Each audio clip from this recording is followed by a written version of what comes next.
दोस्तों नमस्कार। आप सभी का सारांश के मंच पर स्वागत है, वंदन है, अभिनंदन है। दोस्तों आपसे गुजारिश है कि मेहरबानी करके इस चैनल को सब्सक्राइब ज़रूर कर लीजिएगा तथा वीडियो को लाइक करना और शेयर करना हरगिज मत भूलिएगा।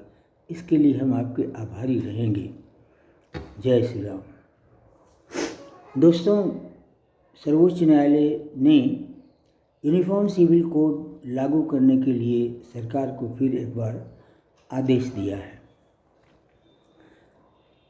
यूनिफॉर्म सिविल कोड लागू करने के लिए सर्वोच्च न्यायालय काफ़ी समय से आदेश देता आ रहा है, लेकिन यूनिफॉर्म सिविल कोड को लागू होना मुस्लिम समाज अपने शान के खिलाफ मानता है, या यूँ कहा जाए कि उसका अस्तित्व खतरे में पड़ जाता है यदि यूनिफॉर्म सिविल कोड लागू हो जाता है।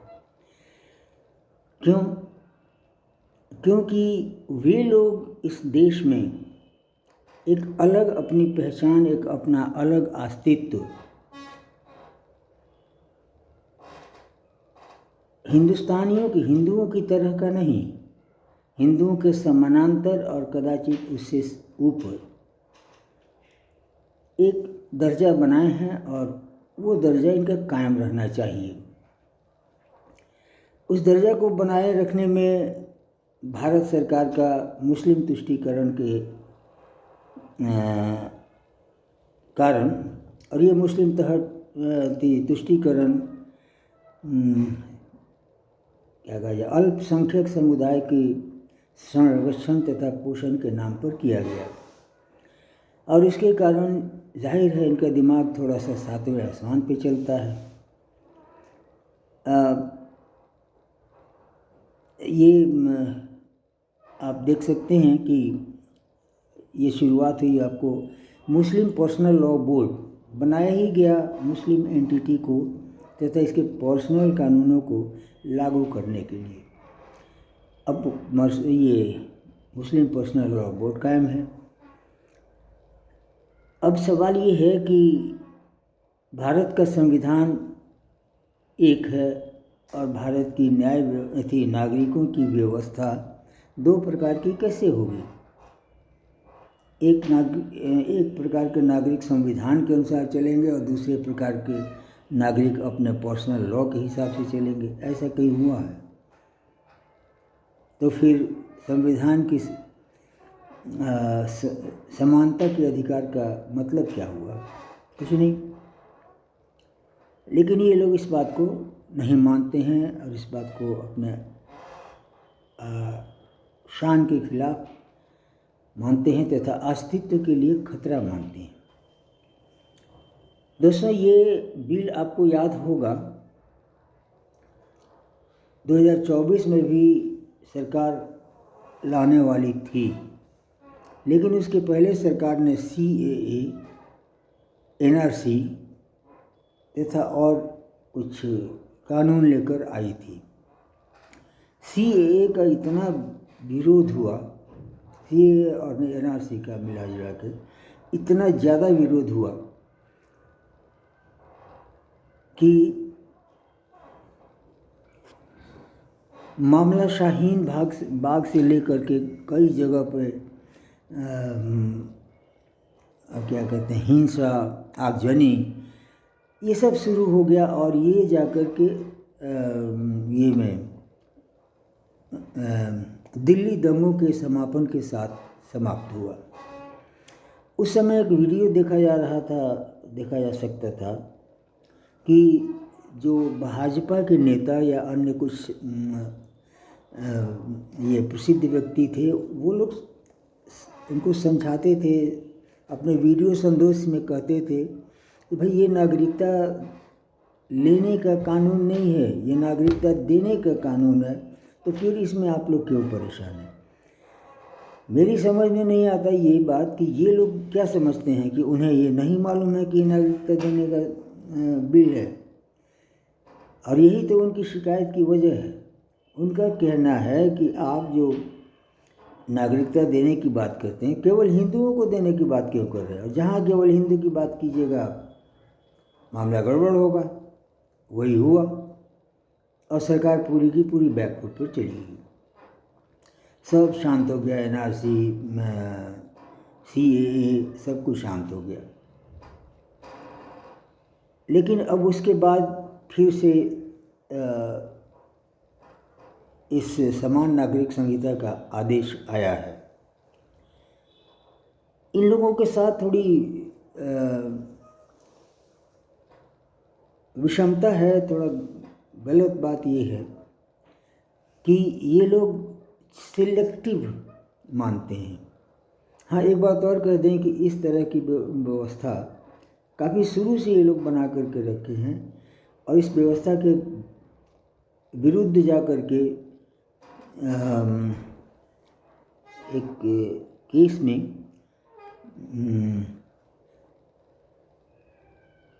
सुप्रीम कोर्ट ने आदेश दिया था कुछ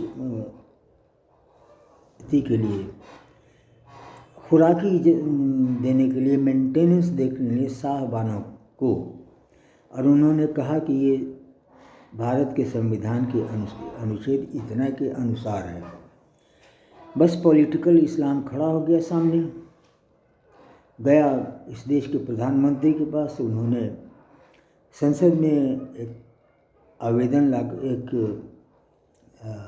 प्रतिवेदन ला करके और उन्होंने इस आदेश को ही निरस्त कर दिया। बात समाप्त। फिर जो स्टेटस को हो गया जैसा जैसे था, यानी पर्सनल लॉ लागू रहा। लेकिन इनके कानून के बारे में आप देखेंगे तो ये पूरी तरह सेपरेटिस्ट की काम तरह करते हैं और साथ मिल करके भी जहाँ रहते हैं वहाँ भी इनका कोई ना कोई मकसद है, कोई ना कोई लाभ है। जैसे कि ये शरिया कानून लागू करना चाहते हैं जिसमें कि 4 बीवियों का जिक्र मिलता है, जिसमें शादी की जाने वाली लड़की की उम्र का कोई वर्णन नहीं है। जिस उम्र की हो उस उम्र के साथ आप शादी कर सकते हैं। ये सारे मतलब इनके मतलब एडवांटेज है। They take as their advantage. लेकिन शरिया कानून ये सिविल राइट्स में ही मानना चाहते हैं। शरिया कानून जो क्रिमिनल मामलों में उनको देखिए नहीं उसमें क्या कहते हैं, क्रिमिनल जो केसेस कानून है इंडिया गवर्नमेंट का या कॉन्स्टिट्यूशन, मतलब हमें वो चाहिए। वो चाहिए का क्या मतलब है? कानून कहीं मतलब ऑप्शनल तो नहीं होता है, लेकिन इन्हें कानून ऑप्शनल ही मिल रहा है। शरिया का जितना भी राइट है, सिविल राइट, वो सब एंजॉय करते हैं और क्रिमिनल राइट सब इंडियन पिनल कोड वाले को एंजॉय करते हैं। मज़े मज़े, डबल मज़े। और यूनिफॉर्म सिविल कोड अगर बिल आता है तो हालात बदल जाएंगे। और ये अब जो है नरेंद्र मोदी की सरकार इसे लाकर ही दम लेगी, क्योंकि अगर आप समझ सकते हैं तो समझना चाहिए कि CAA ओपनली ला करके इस सरकार ने प्रमाणित कर दिया कि किस्तों में आप टूट सकते हैं, किस्तों में आप टूट सकते हैं। इसलिए पहला उसने CAA पारित करा लिया। दूसरा जो SIR करा रहा चुनाव आयोग, जो मतदाता सूची के शुद्धिकरण के नाम से जानता और है भी वही, लेकिन उससे एक पहचान नहीं होगी क्या? जितने लोग वोटर लिस्ट में हैं उनके लोगों को बुला करके आप एक नेशनल रजिस्टर बनवा सकते हैं, या उनसे संबंधित किसी भी योजना को लगा करके सारे नाम, एज और ये तैयार कर सकते हैं। तो गवर्नमेंट के इस में छूटेगा कौन?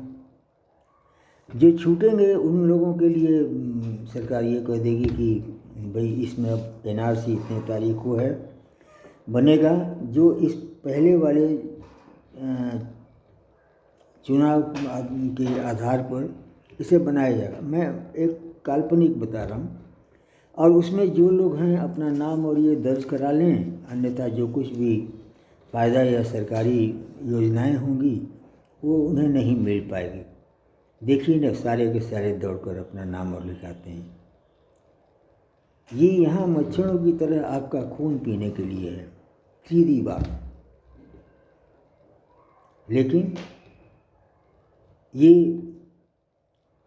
इस्लाम के कानून मानने वाले होते हैं, कभी आपसे घुल मिल नहीं सकते।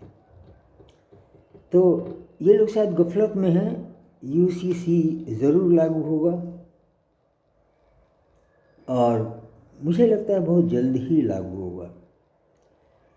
और एक तरह से देखा जाए तो ये सरकार बहुत अच्छी तरह से कैलकुलेटेड स्टेपिंग्स ले रही है, क्योंकि एक बिल जो था वक्फ अमेंडमेंट एक्ट, उसको ये लोग सुप्रीम कोर्ट में ले गए, और सुप्रीम कोर्ट भी जो जिहादियों के मामले में कॉम्प्रोमाइज़ होती है, वो चाह कर भी ऐसे फैसला नहीं दे सकी कि इस अमेंडमेंट एक्ट को खारिज किया जाता है। ऐसा नहीं दे ही नहीं सकती है। अमेंडमेंट करना समय के साथ हर चीज़ में ज़रूरी है, तो जुडिशरी क्या कहेगी, नहीं कीजिए।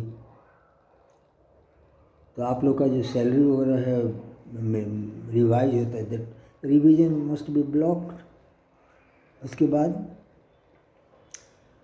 लेकिन ये हुआ, और सरकार ने सर्वोच्च न्यायालय ने उसे वैलिड माना, और इसलिए वो रिजेक्ट नहीं कर सके। उसके बाद दोस्तों मतलब ये हुआ कि हड़ताल करेंगे, इतने लोग विरोध करेंगे, जिसमें बरेली मौलाना जो थे बहुत सारे विरोध प्रदर्शन कराने वाले थे, सारे के सारे लोग ठंडे हो गए। और उसकी ख़ास वजह ये हुई कि इधर से कानून की ताकत किश्तों में लागू की जा रही थी, और उधर से इन लोगों का जो पोषण था, फंडिंग था, टोटल ब्लॉक हो गया था। फिर अब कोई मामला ही नहीं बचता है। इसलिए बेशक अब मोदी सरकार UCC ला सकती है, ला करके लागू करा सकती है, और उसके बाद सेकुलरिज्म की परिभाषा इन्हें समझा सकती है। इन्हें क्या, सबको, हमको, आपको, सबको, क्योंकि सेकुलरिज्म की परिभाषा हम भी बहुत अच्छी तरह नहीं जानते हैं। हमसे मतलब हमारा समाज बहुत अच्छी तरह से नहीं जानता। सेकुलरिज्म माने एक कह सकते हैं वो कानून जिसका मजहब से कोई संबंध नहीं है, उसको केवल नागरिकों से मतलब है, वो तो लागू होना ही चाहिए, लागू होगा ही। फॉर एग्जाम्पल UCC लागू होगा, वो तो नागरिकों का कानून है, समान नागरिक संहिता है, इसमें मजहब की बात आती कहाँ से। कुछ ये सारी बातें हैं, लेकिन अंततः जीत मोदी सरकार की है। जय श्री राम।